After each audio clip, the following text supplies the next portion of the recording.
Aboard, Lee Rosenberg.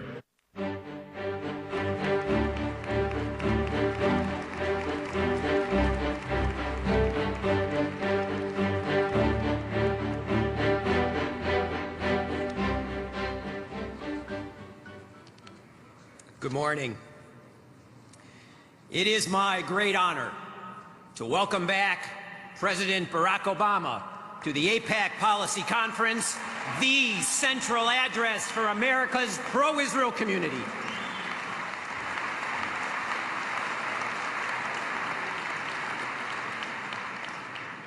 Last year, as many of you may recall, I reminded the President that while our close friendship goes back many years to his days as a state senator, he has not yet invited me to play basketball with him. Well, another year has gone by without the invite. As I continue to shrink in height with each passing year, I am beginning to think there may be a strategy to this delayed invitation from my friend. Or maybe it's possible that the President is just a little nervous I could be the next Jeremy Lin.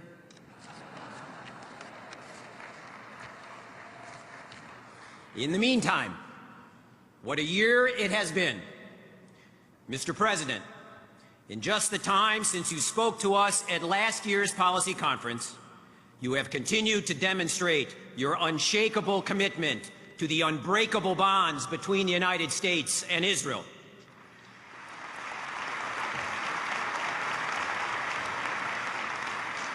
With an understanding that Israel continues to live in a dangerous and tumultuous neighborhood, and even under immense pressure to cut spending, you included $3.1 billion in your budget to strengthen Israel's defenses.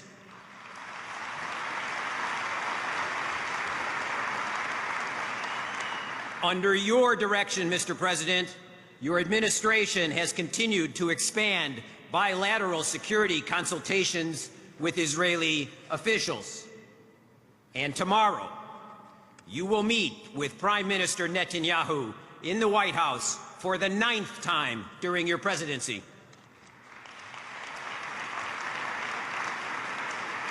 You continue to stand with Israel in international forums, fighting delegitimization, stating that Israel's legitimacy is not a matter of debate. Your speech to the UN General Assembly this past fall was an extraordinary demonstration of your personal commitment to the Jewish state of Israel as the historic homeland of the Jewish people.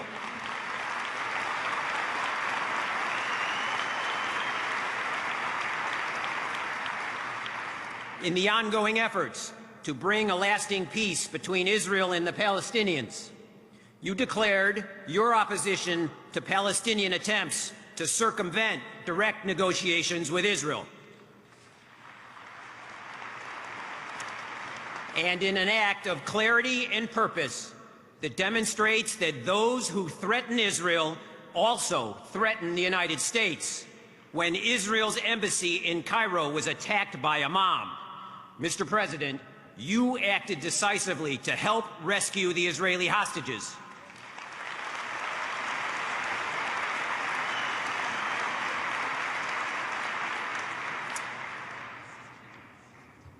Under your leadership, your administration has heightened global awareness to the dangers of Iran's pursuit of a nuclear weapon.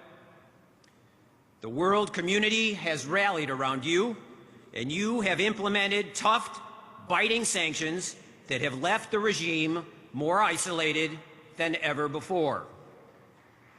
However, the Islamic Republic remains America and Israel's greatest security threat, and its quest to become a nuclear power continues.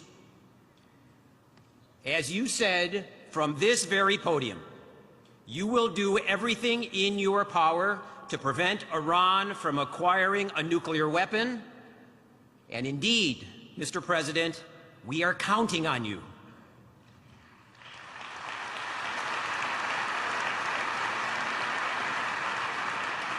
Thank you, Mr. President, for being a great friend to America's greatest ally, Israel.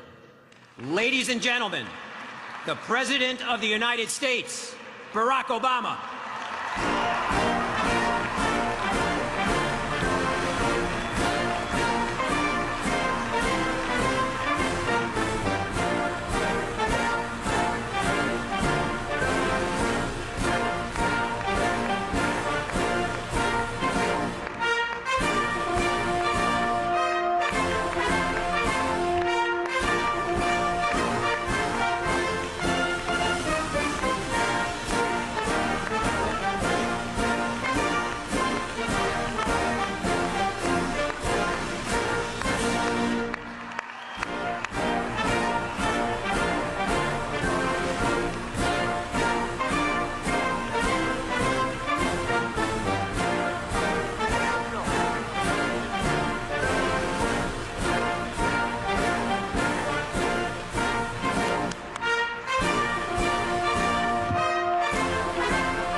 Have a seat. Thank you.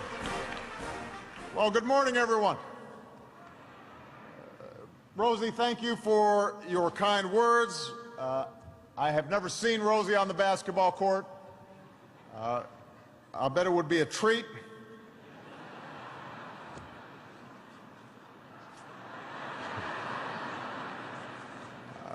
Rosie, you've been a dear friend of mine for a long time.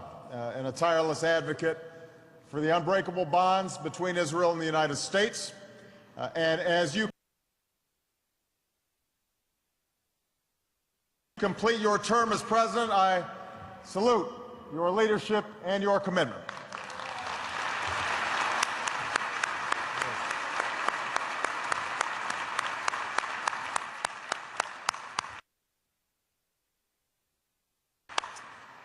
I want to thank the Board of Directors. As always, I'm glad to see my longtime friends in the Chicago delegation. I also want to thank the member of Congress who are here with us today and who will be speaking to you over the next few days. You've worked hard to maintain the partnership between the United States and Israel. And I especially want to thank my close friend and leader of the Democratic National Committee, Debbie Wasserman Schultz.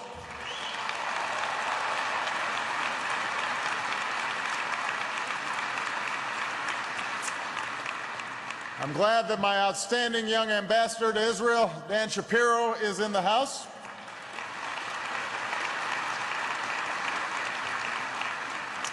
I understand that Dan is perfecting his Hebrew on his new assignment, and I appreciate his constant outreach to the Israeli people.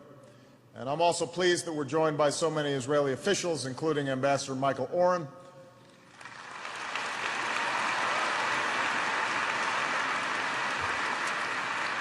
And tomorrow, I'm very much looking forward to welcoming Prime Minister Netanyahu and his delegation back to the White House.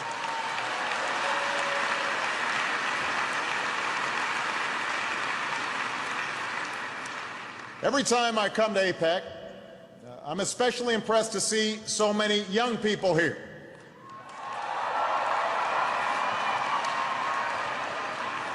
You don't yet get the front seats, I understand. You have to earn that. But students from all over the country who are making their voices heard and engaging deeply in our democratic debate. You carry with you an extraordinary legacy of more than 6 decades of friendship between the United States and Israel.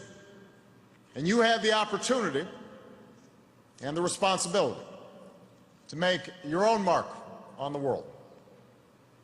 And for inspiration, you can look to the man who preceded me on this stage, who's being honored at this conference, my friend, President Shimon Peres.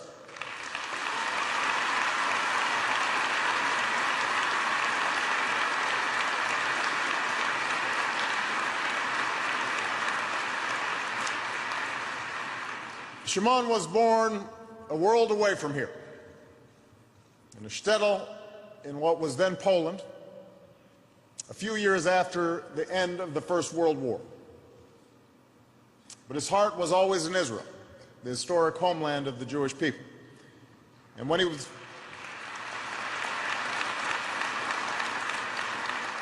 was just a boy, he made his journey across land and sea toward home.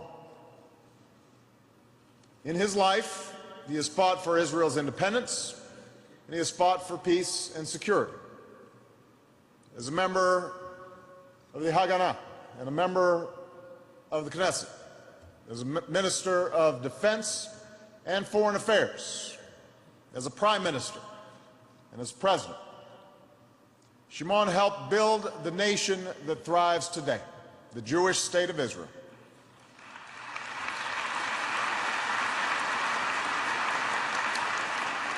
But beyond these extraordinary achievements, he has also been a powerful moral voice that reminds us that right makes might, not the other way around.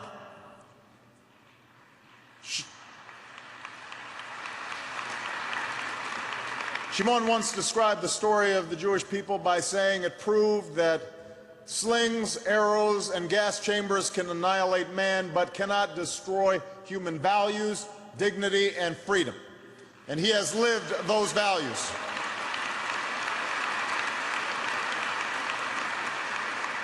He has taught us to ask more of ourselves and to empathize more with our fellow human beings. I am grateful for his life's work and his moral example.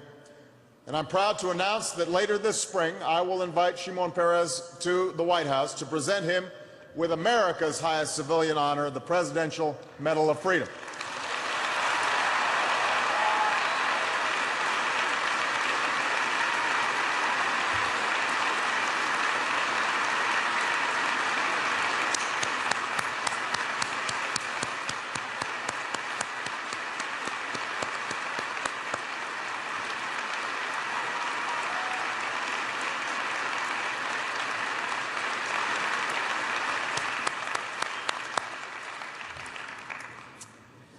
In many ways, this award is a symbol of the broader ties that bind our nations.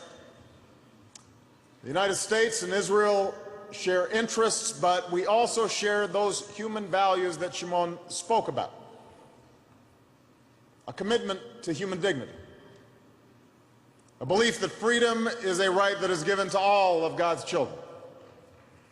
An experience that shows us that democracy is the one and only form of government that can truly respond to the aspirations of citizens.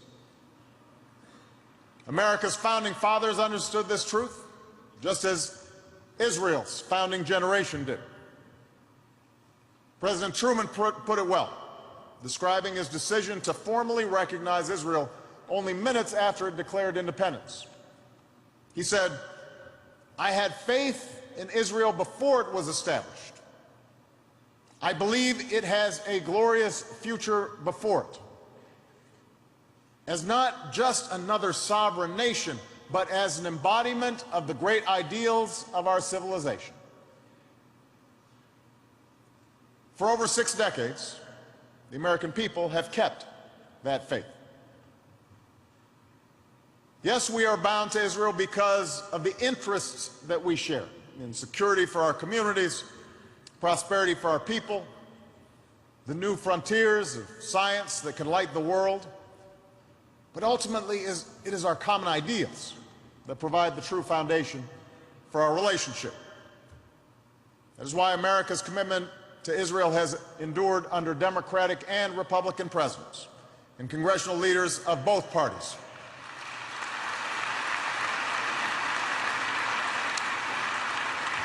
In the United States, our support for Israel is bipartisan, and that is how it should stay.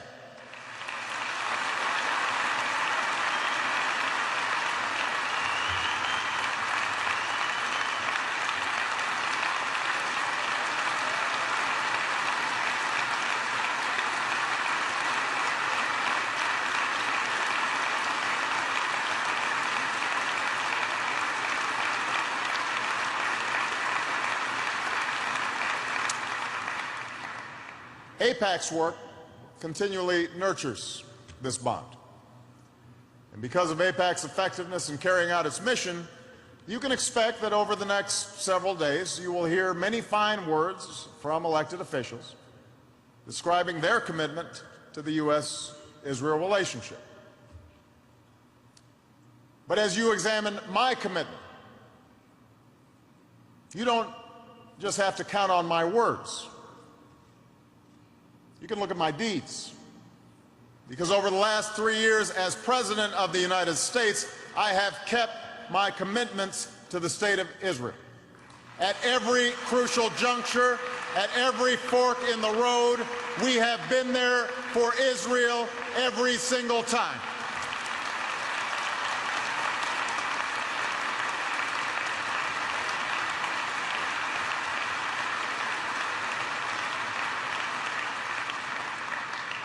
Four years ago, I stood before you and said that Israel's security is sacrosanct.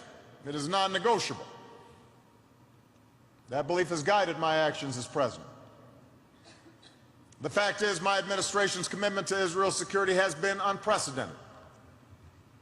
Our military and intelligence cooperation has never been closer. Our joint exercises and training have never been more robust. Despite a tough budget environment, our security assistance has increased every single year. We are investing in new capabilities. We're providing Israel with more advanced technology, types of products and systems that only go to our closest friends and allies. And make no mistake, we will do what it takes to preserve Israel's qualitative military edge, because Israel must always have the ability to defend itself by itself against any threat.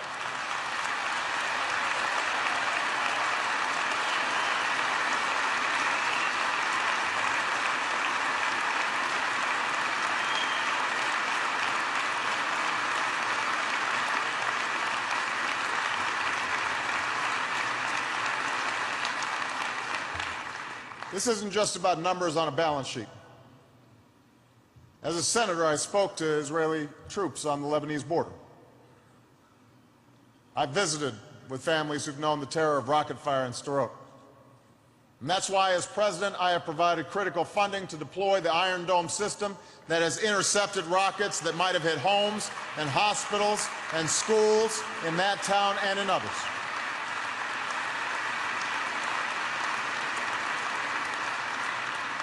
Now our assistance is expanding Israel's defensive capabilities so that more Israelis can live free from the fear of rockets and ballistic missiles. Because no family, no citizen should live in fear.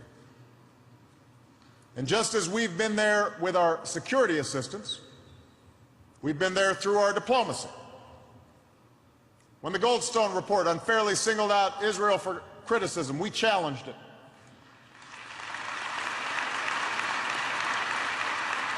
When Israel was isolated in the aftermath of the flotilla incident, we supported them. When the Durban conference was commemorated, we boycotted it, and we will always reject the notion that Zionism is racism.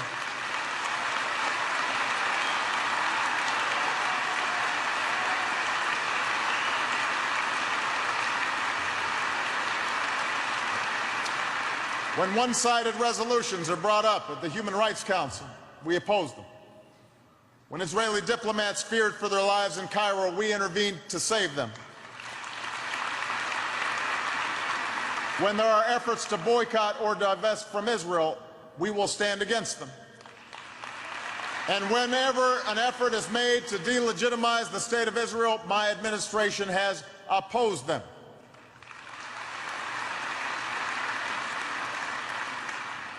So there should not be a shred of doubt by now. When the chips are down, I have Israel's back.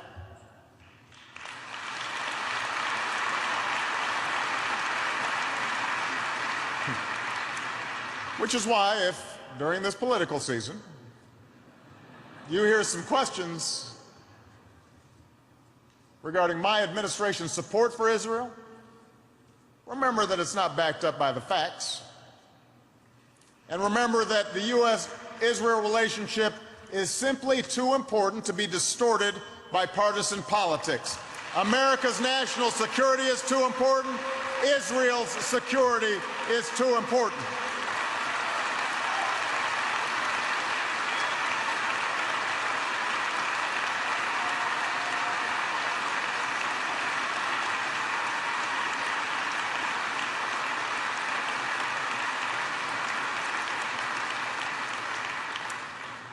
Of course, there are those who question not my security and diplomatic commitments, but rather my administration's ongoing pursuit of peace between Israelis and Palestinians. So let me say this. I make no apologies for pursuing peace. Israel's own leaders understand the necessity of peace. Prime Minister Netanyahu, Defense Minister Barak, President Perez, each of them have called for two states, a secure Israel that lives side by side with an independent Palestinian state. And I believe that peace is profoundly in Israel's security interests.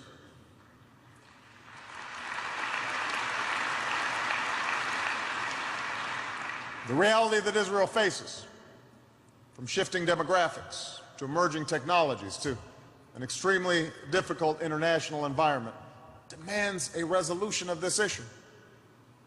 And I believe that peace with the Palestinians is consistent with Israel's founding values because of our shared belief in self-determination, and because Israel's place as a Jewish and democratic state must be protected.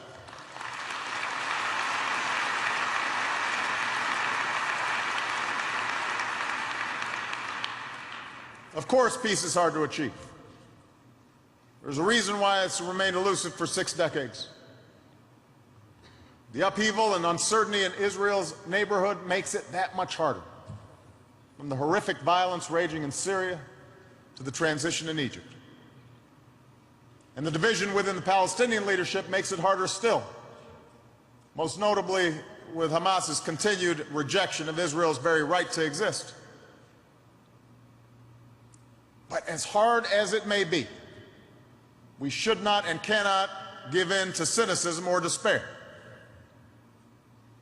The changes taking place in the region make peace more important, not less.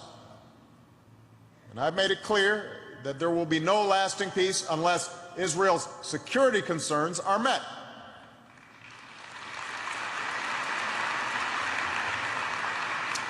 That's why we continue to press Arab leaders to reach out to Israel. And we'll continue to support the peace treaty with Egypt. That's why, just as we encourage Israel to be resolute in the pursuit of peace, we have continued to insist that any Palestinian partner must recognize Israel's right to exist and reject violence and adhere to existing agreements.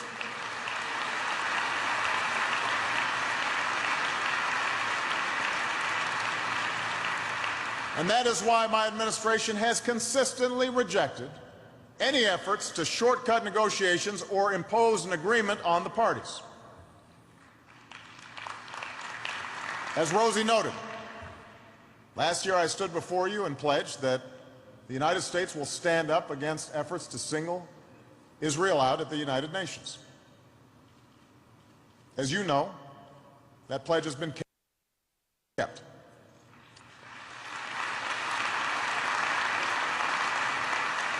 Last September, I stood before the United Nations General Assembly and reaffirmed that any lasting peace must acknowledge the fundamental legitimacy of Israel and its security concerns.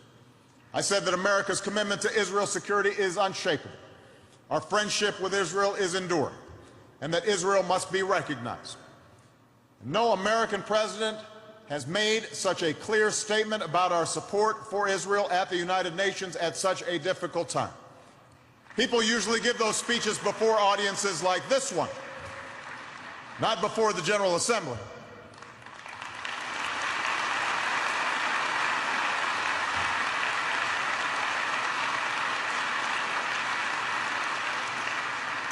And I must say, there was not a lot of applause. But it was the right thing to do. And as a result, today there is no doubt anywhere in the world that the United States will insist upon Israel's security and legitimacy.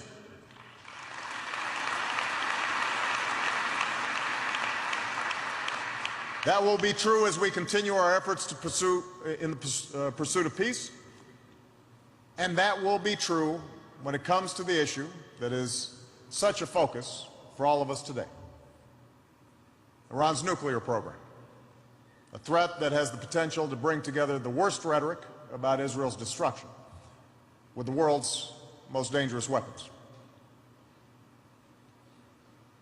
Let's begin with a basic truth that you all understand. No Israeli government can tolerate a nuclear weapon in the hands of a regime that denies the Holocaust, threatens to wipe Israel off the map, and sponsors terrorist groups committed to Israel's destruction.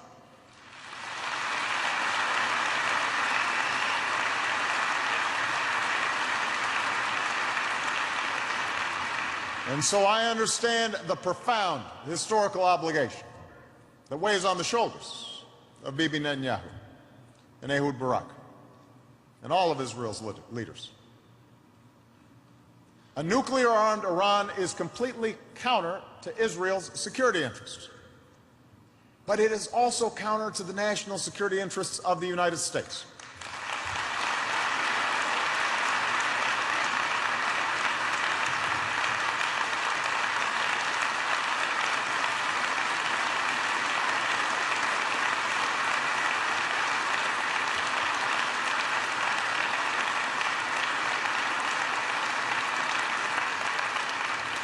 Indeed, the entire world has an interest in preventing Iran from acquiring a nuclear weapon. A nuclear-armed Iran would thoroughly undermine the non-proliferation regime that we've done so much to build. There are risks that an Iranian nuclear weapon could fall into the hands of a terrorist organization. It is almost certain that others in the region would feel compelled to get their own nuclear weapon, triggering an arms race in one of the world's most volatile regions. It would embolden a regime that has brutalized its own people, and it would embolden Iran's proxies, who have carried out terrorist attacks from the Levant to Southwest Asia. And that is why, 4 years ago, I made a commitment to the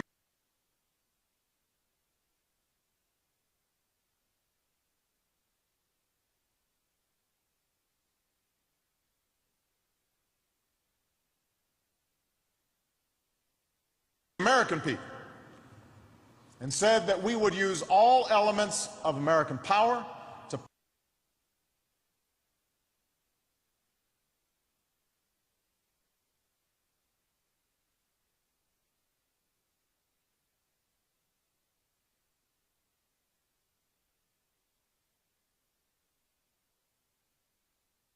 pressure Iran and prevent it from acquiring a nuclear weapon. And that is what we have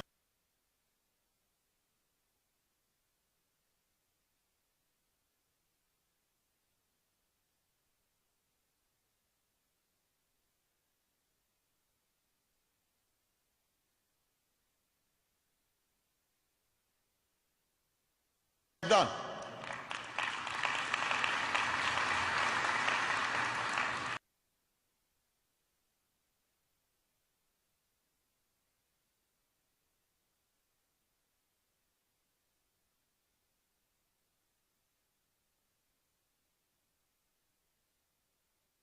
When I took office, the efforts to apply pressure on Iran were in tatters. Iran had gone from 0 centrifuges spinning to thousands without facing broad pushback from the world. In the region, Iran was ascendant, increasingly popular and extending its reach. In other words,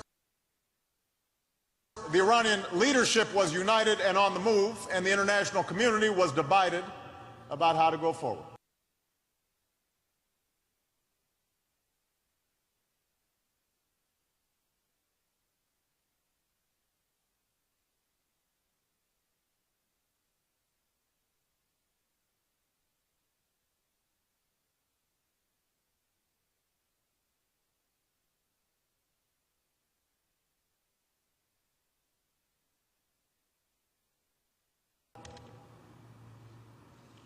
And so from my very first months in office, we put forward a very clear choice to the Iranian regime. A path that would allow them to rejoin the community of nations if they meet their international obligations, or a path that leads to an escalating series of consequences if they don't. In fact, our policy of engagement, quickly rebuffed by the Iranian regime, allowed us to rally the international community as never before, to expose Iran's intransigence, and to apply pressure that goes far beyond anything that the United States could do on our own. Because of our efforts, Iran is under greater pressure than ever before. Some of you will recall, people predicted that Russia and China wouldn't join us to move towards pressure. They did. In 2010, the UN Security Council overwhelmingly supported a comprehensive sanctions effort. Few thought that sanctions could have an immediate bite on the Iranian regime. They have, slowing the Iranian nuclear program and virtually grinding the Iranian economy to a halt in 2011. Many questioned whether we could hold our coalition together as we moved against Iran's central bank and oil exports. But our friends in Europe and Asia and elsewhere are joining us. And in 2012, the Iranian government faces the prospect of even more crippling sanctions. That is where we are today, because of our work. Iran is isolated, its leadership divided and under pressure. And by the way, the Arab Spring has only increased these trends as the hypocrisy of the Iranian regime is exposed. And its ally, the Assad regime, is crumbling. Of course, so long as Iran fails to meet its obligations, this problem remains unresolved. The effective implementation of our policy is not enough. We must accomplish our objective. And in that effort,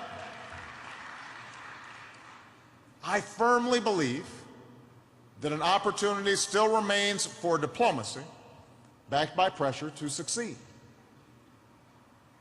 The United States and Israel both assess that Iran does not yet have a nuclear weapon, and we are exceedingly vigilant in monitoring their program.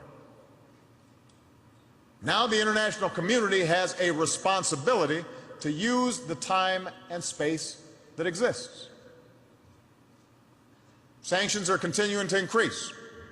And this July, thanks to our diplomatic coordination, a European ban on Iranian oil imports will take hold.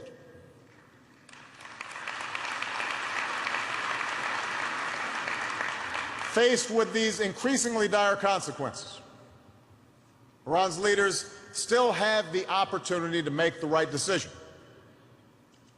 They can choose a path that brings them back into the community of nations, or they can continue down a dead end. And given their history, there are, of course, no guarantees that the Iranian regime will make the right choice. But both Israel and the United States have an interest in seeing this challenge resolved diplomatically. After all, the only way to truly solve this problem is for the Iranian government to make a decision to forsake nuclear weapons. That's what history tells us. Moreover, as President and Commander-in-Chief, I have a deeply held preference for peace over war. I have sent men and women into harm's way. I've seen the consequences of those decisions in the eyes of those I meet who've come back gravely wounded, and the absence of those who don't make it home. Long after I leave this office, I will remember those moments as the most searing of my presidency. And for this reason, as part of my solemn obligation to the American people, I will only use force when the time and circumstances demand it. And I know that Israeli leaders also know all too well the costs and consequences of war, even as they recognize their obligation to defend their country. So we all prefer to resolve this issue diplomatically. Having said that, Iran's leaders should have no doubt about the resolve of the United States.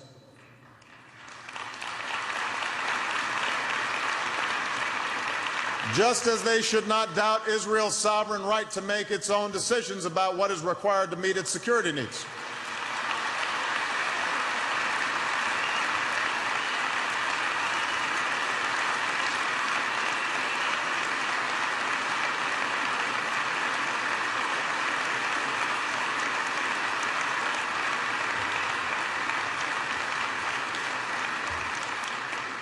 I have said that when it comes to preventing Iran from obtaining a nuclear weapon, I will take no options off the table.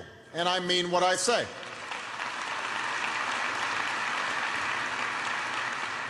That includes all elements of American power.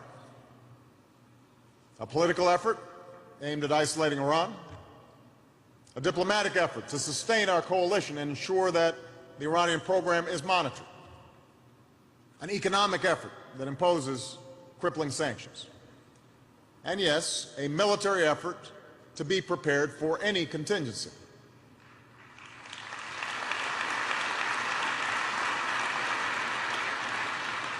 Iran's leaders should understand that I do not have a policy of containment. I have a policy to prevent Iran from obtaining a nuclear weapon.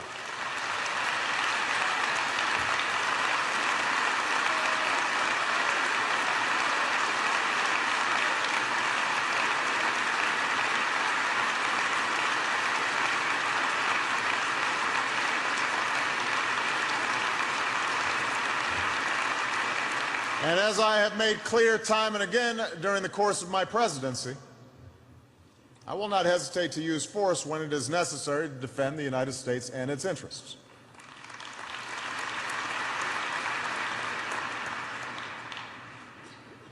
Moving forward, I would ask that we all remember the weightiness of these issues. The stakes involved for Israel, for America, and for the world.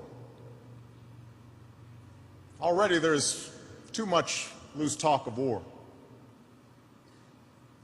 Over the last few weeks, such talk has only benefited the Iranian government by driving up the price of oil, which they depend on to fund their nuclear program.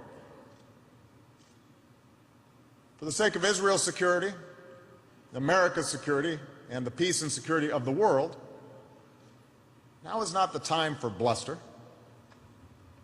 Now's the time to let our increased pressure sink in and to sustain the broad international coalition we have built.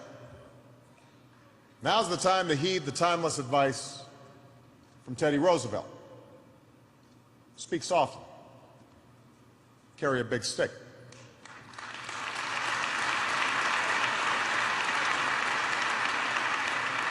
And as we do, rest assured that the Iranian government will know our resolve, that our coordination with Israel will continue.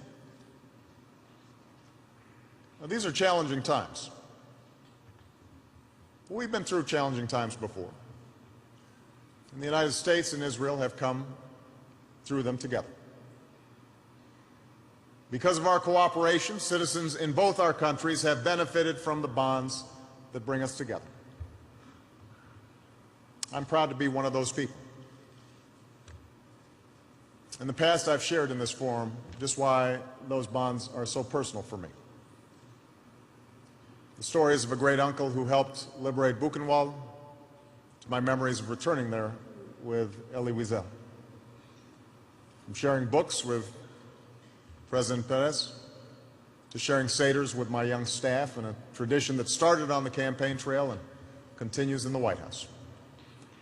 From the countless friends I know in this room, to the concept of tikkun olam that has enriched and guided my life.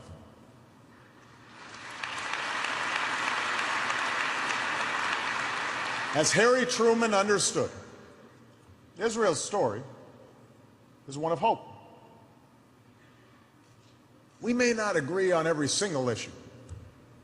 No two nations do. And our democracies contain a vibrant diversity of views. But we agree on the big things, the things that matter. And together, we are working to build a better world, one where our people can live free from fear, one where peace is founded upon justice, one where our children can know a future that is more hopeful than the present.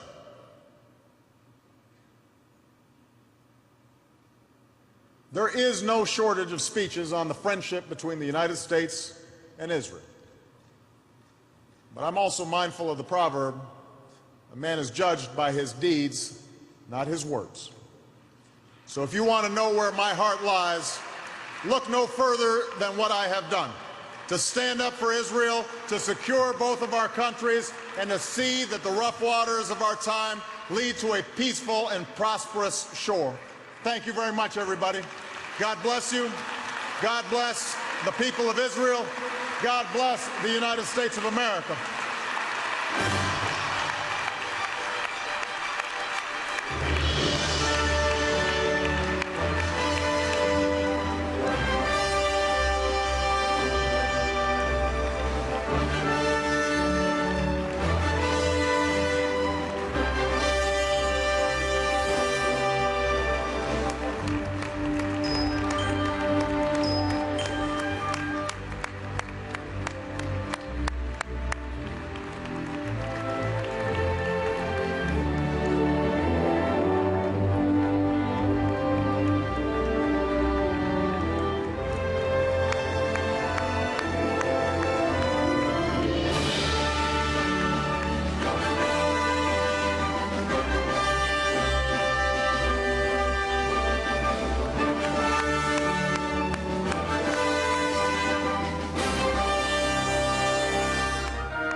So that was the beginning of the conference. It is time for all of us to go learn. The breakout sessions begin. Follow your program, and we will see you all together this afternoon.